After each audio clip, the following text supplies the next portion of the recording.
Spin, spin, spin, spin, spin, spin, spin, spin. Bonjour. Bonjour.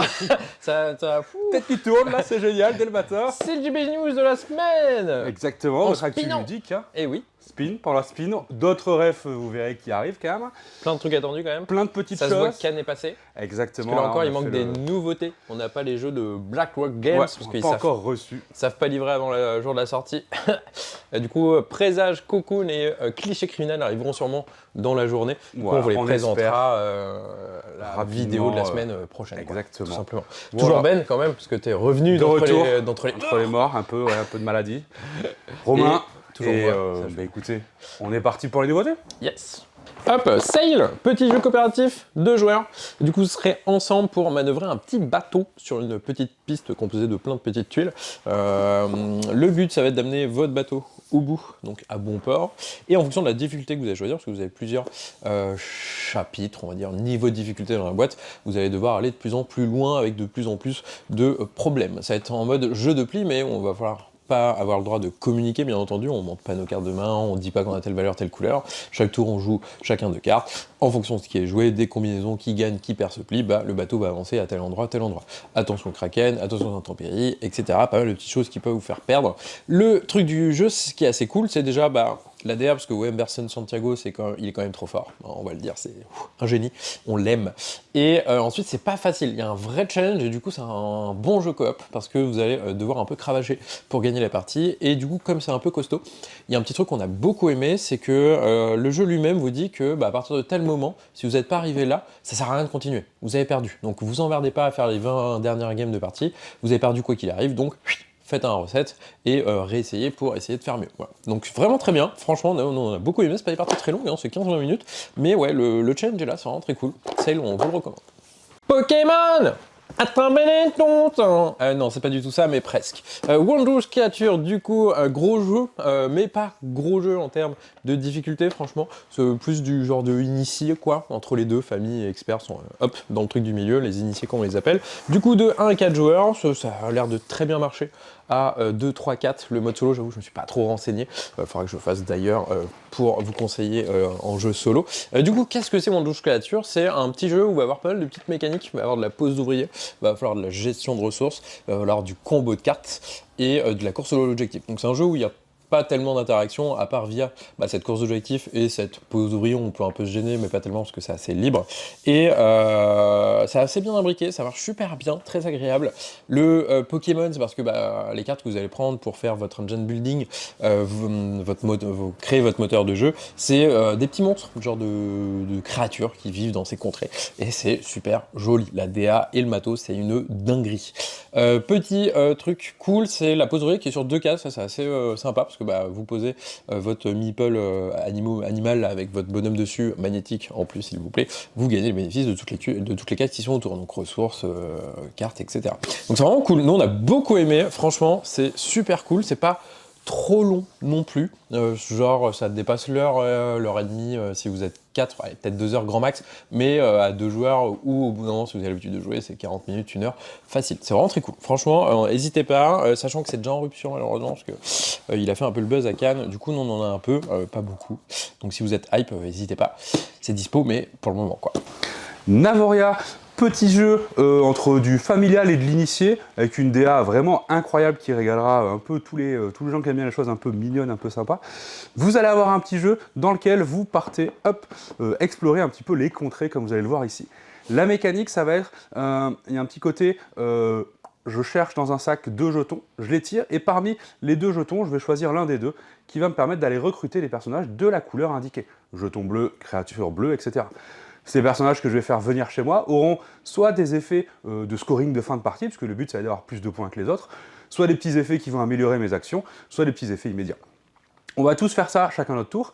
Quand tout le monde a récupéré 2 cartes de mémoire, maintenant les jetons qui avaient été placés, toujours chacun notre tour, on pourra en prendre un et aller activer une des zones ici. Quand j'active ces zones, je vais faire différentes actions. Je vais aller partir explorer dans certains lieux, dans d'autres, je vais récupérer des ressources ou activer des effets, etc. Donc vraiment, on a un petit côté un peu poste d'ouvrier, mais revisité, avec ce côté combo, parce qu'on va faire un peu du combo de cartes, on va gérer un peu nos ressources pour faire des points. C'est vraiment très agréable, c'est assez fluide, on peut faire découvrir ça à pas mal de gens qui n'ont pas trop l'habitude de jouer, mais quand même, vous allez voir qu'il y a des petits combos à faire pour ceux qui aiment bien un petit peu plus se casser la tête.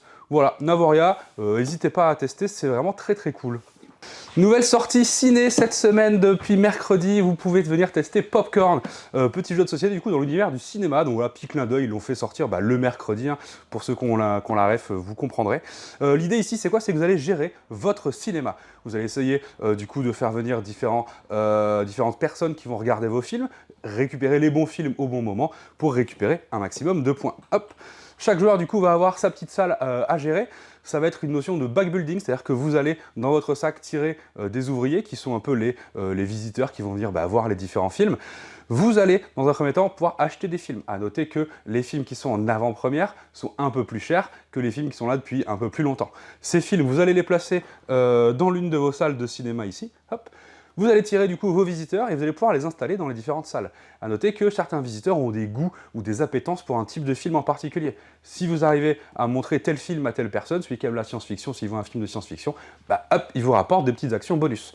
Vous allez activer du coup les actions de la salle de cinéma, les actions du film qui vous rapportent soit les popcorn qui sont les points de victoire en fin de partie, soit des pièces en plus parce que c'est ce qui va vous permettre de gérer, d'agrandir vos salles, d'acheter des nouveaux films, etc. Vous aurez aussi les petites actions pour aller, comme je disais, c'est un backbuilding, c'est-à-dire que vous avez un sac avec des visiteurs, vous allez pouvoir agrémenter ce sac de nouveaux visiteurs avec des goûts particuliers ou des visiteurs un peu qui aiment un peu tout pour que ce soit un peu des jokers. Attention, vous aurez aussi quelques actions pour aller embêter les autres. Vous allez pouvoir leur voler des visiteurs parce que ils attendent depuis tout à l'heure, vous n'avez pas encore fait de nouveaux films. Hop, moi je te le prends, je l'amène de chez moi pour qu'ils voient ce petit film. Donc voilà, on est sur un jeu plutôt initié, Popcorn, assez sympathique. À noter peut-être qu'on avait trouvé la partie un peu longue, donc on peut raccourcir pour ceux qui n'aiment pas les jeux trop longs. Mais sinon, voilà, vraiment très sympa, allez-y. Love Letter, le jeu de cette petite canaille, le grand connu, revient sous une nouvelle édition avec un petit univers un poil connu, Lovecraft, Cthulhu, tout ça, si ça vous parle. Du coup, dinguerie quand même, parce que Love Letter déjà, c'est un jeu de taré, c'est trop bien. Et du coup là, c'est dans l'univers de Lovecraft, donc c'est encore mieux. Parce que forcément, on s'y retrouve au niveau des designs, au niveau des enquêteurs, de la petite thématique qui se met super bien. Des petits twists en plus en termes de mécanique pour la folie, et des petites cartes qui peuvent devenir des trucs tentaculaires. Bref, on vous laissera découvrir ça, parce que en soi, on s'en fiche. Love Letter, Cthulhu, bam, c'est un instant buy, en tout cas pour moi.